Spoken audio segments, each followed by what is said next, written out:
Is it right to turn histories that touch on genocide and totalitarianism into games?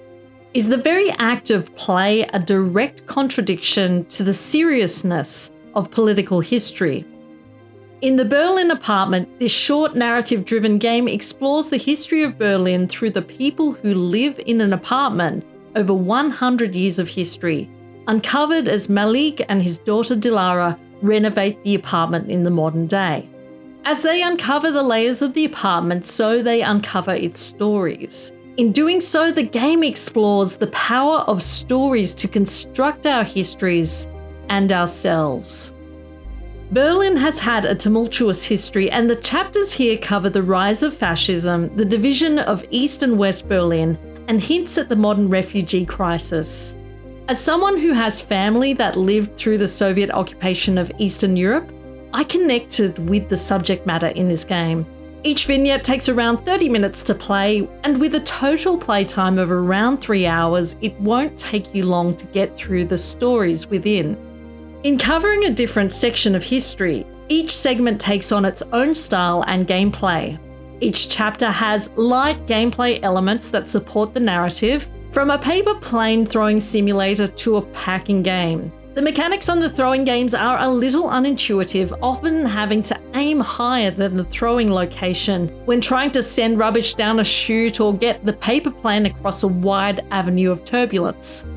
You might wonder what these seemingly unrelated games have to do with some of the most perilous moments of history. When I took genocide studies at university, the professor insisted that no narratives of genocide should be funny. The Berlin Apartment does not look for humour in these segments, but there's an implication that playing a game with history might have elements of fun.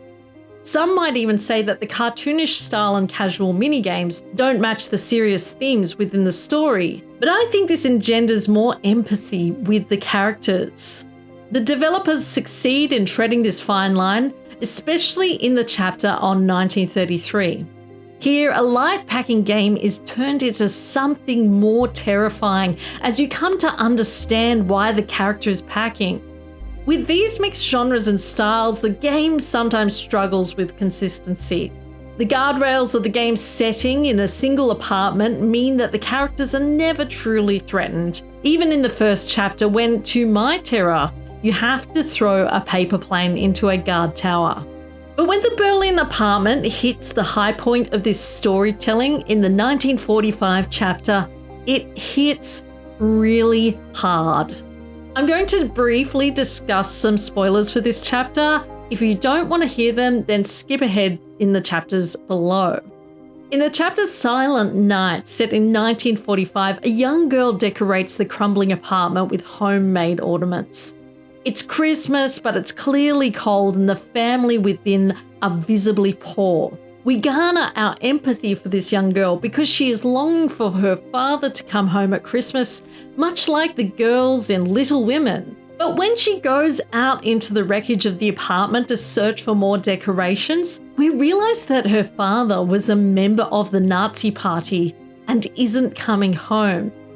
This was expertly done here. Too many pieces of media try to gain empathy for why someone would support a totalitarian state. But here the girl is innocent. She is a victim of history and her father's choices. The moment is deeply moving and speaks to a larger national conscience that generations of Germans had to deal with, having members of their family being members of the Nazi Party.